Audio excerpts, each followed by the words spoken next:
점심 맛있게 드셨습니까? 맛이 없었나요? 옆에 계신 분들께 이렇게 한번 물어보겠습니다. 우리가 남이가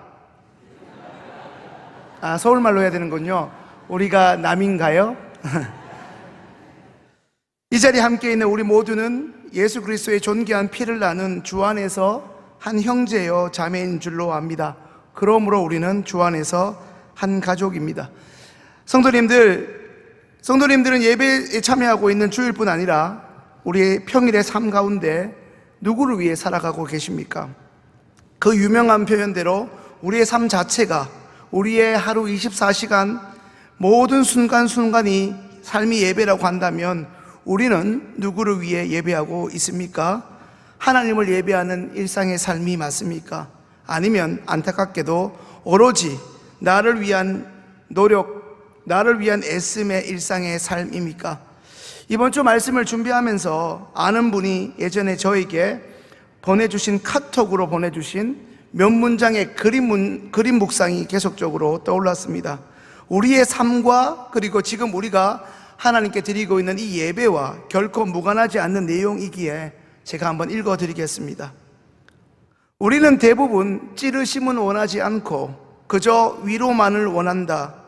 성경 말씀 가운데 그저 축복의 말씀을 담은 구절만을 따서 그것을 내 곁에 두고 그것을 위안으로 삼으려 한다. 그러나 진정한 위로는 찔림과 상함과 더불어 임하는 것이다. 어떻습니까? 우리는 위로만을, 축복만을 구하고 있지는 않습니까?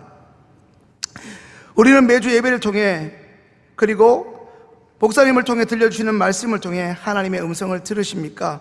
말씀을 듣고 내 삶을 점검해야 하겠다는 의지가 생기십니까?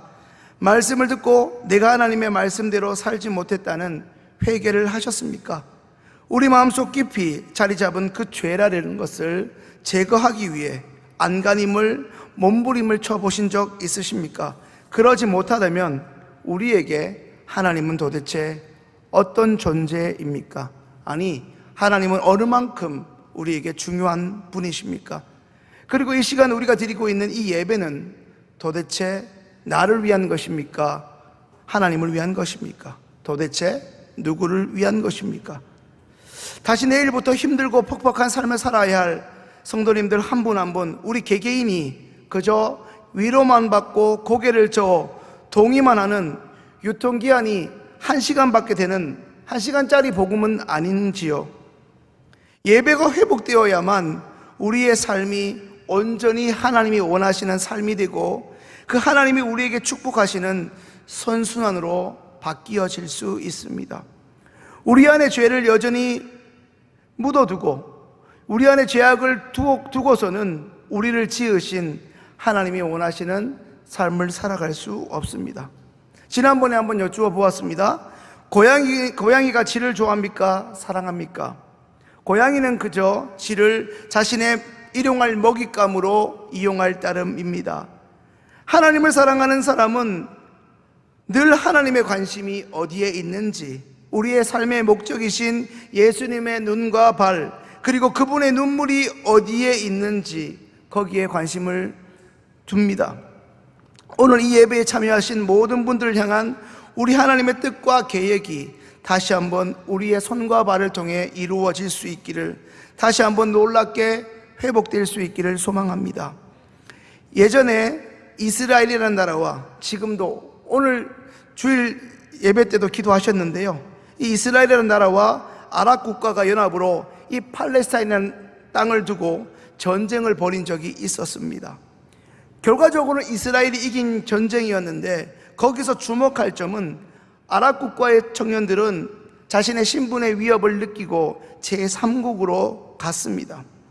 전쟁이 벌어지고 있는 그곳으로 가지 않았다는 것입니다. 반면에 지금 우리가 증오로 보고 혐오할 수 있는 이 유태인들, 다시 말해 이스라엘 청년들은 그들의 학업을 중단하고 그들이 미국에 있든지 독일에 있든지 너나 할 것 없이 본국 이스라엘로 돌아가 이 전쟁에 동참했습니다. 이스라엘과 싸운 나라의 군사력이 월등히 앞섰지만 결국 이스라엘을 이길 수 없었습니다. 왜 그렇습니까? 나라를 사랑하는 청년들의 목숨을 건 그 열정이 첨단 무기를 이긴 것입니다. 나라가 전쟁이 나든 말든 자기의 살 길을 찾는 개인들이 모여있는 나라와 자신보다 공동체의 운명을 더 소중히 여긴 나라의 구성원들, 그 청년들이 그 모습들을 보여주는 이야기이라 할 수 있습니다. 오늘날 우리나라 청년들이 어른들 보시기에 안보의식과 국가관이 이전 세대만 못하다는 의견이 많지만은, 그래도 전쟁이 나면 여전히 이전에 우리의 아버지, 우리의 할아버지 세대처럼 이 대한민국을 위해 목숨을 걸고 싸우겠다는 젊은이들이 여전히 적지 않습니다. 성도님들, 우리 청년들의 장래 희망은 무엇입니까? 우리 이 자리에는 청년들이 별로 없지만 우리의 아들, 딸들, 우리의 손자녀들의 장래 희망은 무엇으로 알고 계십니까? 왜 우리의 자녀들은, 우리의 손자녀들은 그 일을 직업으로 삼으려 하고 있습니까? 누구 때문에 그 일을 하고자 합니까? 혹시나 안타깝게도 결국 내가 잘 먹고 잘 살기 위한 나 자신을 위해서는 아닙니까? 혹여나 그 일을 통해 남을 돕고 싶어하는 자가 있습니까? 오늘 우리에게 주어진 본문 느헤미야를 통해 우리가 살펴볼 것은 좀 전에 우스개처럼 물어본 우리가 남이가, 그것을 증명해 주는 단어 공동체입니다. 오늘 본문의 느헤미야는 잘 아시는 것처럼 술관원이라는 직책을 맡은 소위 고위공무원입니다. 당시 술관원은 왕의 암살과 직결될 만큼 왕이 반드시 신임이 돈독히 여기는 사람만이 맡을 수 있는 높은 자리이면서 왕의 총애를 받는 자리였습니다. 하지만 이 자리는 함부로 자신의 감정이나 표정을 얼굴로 드러내서는 안 되었습니다. 그것은 왕을 시해하려는 음모로 간주되었기에 위법행위였습니다. 오늘 우리가 함께 읽은 본문에 따르면 느헤미야는 지금 너무나 슬픈 얼굴을 하고 있었습니다. 왜 그렇습니까? 자신의 조국인 이스라엘의 슬픔 때문입니다. 다 읽지 않았지만 느헤미야 1장에 보면 자신의 친동생 하나니를 통해 들려진 예루살렘의 소식은 너무나 충격적인 것을 넘어 참담했습니다. 그동안의 이방 나라들의 숱한 공격과 침입으로 이스라엘을 상징하는 저 예루살렘의 성벽이 초토화되었습니다. 쉽게 말해 느헤미야의 조국 이스라엘 형편이 말이 아니라는 것입니다. 성도님들은 잘 못 느끼시겠지만 느헤미야 1장에 나오는 이 기스를로는 우리나라 달력으로 11월에서 12월 정도에 해당하고, 이제 2장에 나오는 니사로는 우리나라 달력 4월에서 5월 정도로 추정됩니다. 그러니까 최소한 시간적 간격 4개월 이상의 시간이 흘렀다는 것입니다. 그러니까 오늘 주인공 느헤미야는 4개월 이상 조국 이스라엘의 소식을 듣고 너무나 마음이 아팠다는 것입니다. 그리고 감성적으로 눈물만 계속 흘리고 있었던 것이 아니라 이러한 조국 이스라엘의 소식을 접하게 하신, 듣게 하신 하나님의 뜻이 무엇인지를, 하나님의 사람인 자신이 이 일을 위해, 더 나아가 하나님을 위해 무엇을 해야 하는지, 그리고 내가 무엇을 할 수 있는지를 놓고 밤마다 이것을 두고 눈물로 씨름하며 기도했다는 것입니다. 사랑하는 성도님들은 나와 가족 일 외에 우리나라가 돌아가는 인터넷과 신문을 통해 이 나라가 돌아가는 소식을 듣고 마음 아파하신 적 있으십니까? 있다면 언제이십니까? 왕에게 자신의 슬픈 기색을 들킨 느헤미야는 너무나 놀랐습니다. 자신의 슬픈 기색이 들키는 순간, 탄로나는 순간 느헤미야의 목숨은 이제 파리 목숨과 같았기 때문입니다. 그런데 이 느헤미야를 그동안 너무나 좋게 여기고 충성스럽게 여겼던 왕이 오히려 느헤미야를 걱정하면서 왜 그가 근심하는지 그 연유에 대해 묻습니다. 넉 달 동안 고민했던 그는 왕의 대답 앞에 주저없이 자신의 조국 이스라엘의 사정을 이야기하게 되고, 괜찮으시다면 자신을 그곳으로 가게 해달라고 왕에게 간청합니다. 왕은 느헤미야 청에 허락을 내리고 느헤미야는 성벽이 회파된 조국으로 떠나갑니다. 자신의 일을 내려놓고 조국의 아픔에 동참하고자 조국으로 떠난 느헤미야는 우리가 잘 아는 것처럼 단 52일 만에 예루살렘 성벽을 재건합니다. 오늘 느헤미야 전체를 다 읽지 못했으나 느헤미야서에서 말하는 느헤미야서에서 말하는 것은 공동체 재건에 관한 메시지입니다. 느헤미야는 공동체를 회복하고 재건해 가는 이야기들로 구성되어 있습니다. 숱한 적들의 방해에도 불구하고 결국 하나님의 공동체가 세워져 간다는 것입니다. 사랑하는 성도님들, 오늘 우리가 이 느헤미야 말씀을 통해 배워야 하는 것은 무엇입니까? 다시 한번 말씀드리지만 공동체입니다. 느헤미야는 공동체를 너무나 사랑했던 사람입니다.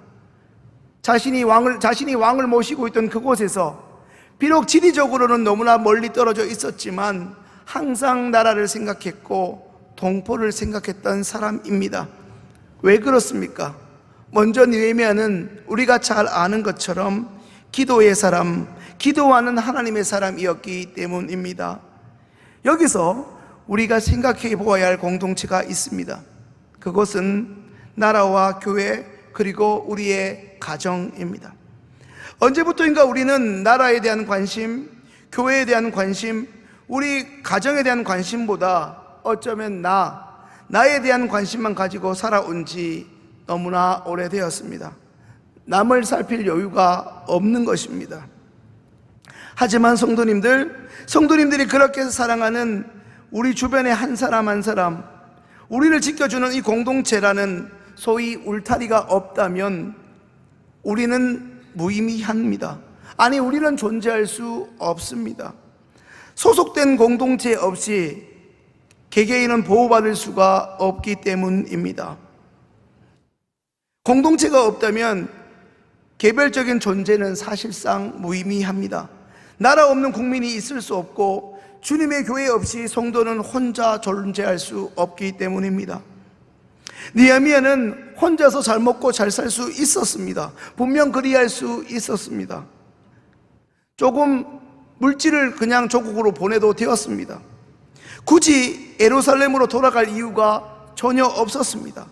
번거롭게 목숨을 걸고 위험을 자초하며 그곳에 갈 이유는 없었습니다. 누가 돈을 준다고 어떤 명예가 보장되는 것이 더더욱 아니었기 때문입니다. 높은 권력을 주겠다고 약속한 사람도 없었습니다. 하지만 느헤미야는 이 모든 것을 내려두고 자신의 뿌리, 자신의 아버지, 자신의 선조가 태어나고 묻혔던 땅 예루살렘으로 돌아갑니다. 어려움과 위험을 무릅쓰고 결국 초토화된 예루살렘을 재건하고 맙니다. 사랑하는 성도님들, 오늘 우리에게 이 느헤미야처럼 우리의 삶의 자리에서 우리가 손발을 걷어붙여가며 재건해야만 하는 하나님이 허락하신 삶의 자리, 그 예루살렘은 어디입니까? 하나님을 사랑하고 예수님을 믿는 오늘 이 자리에 계신 성도님들이 반드시 회복해야 하는, 나는 외면하고 있고 나는 애써 모른 척하고 있지만 하나님이 여러 사건으로 말씀하고 계신 우리의 삶의 자리는 어디입니까? 오늘 이 예배를 통해서 지금 하나님은 느헤미야처럼 성도님 한 사람 한 사람을 찾고 계십니다.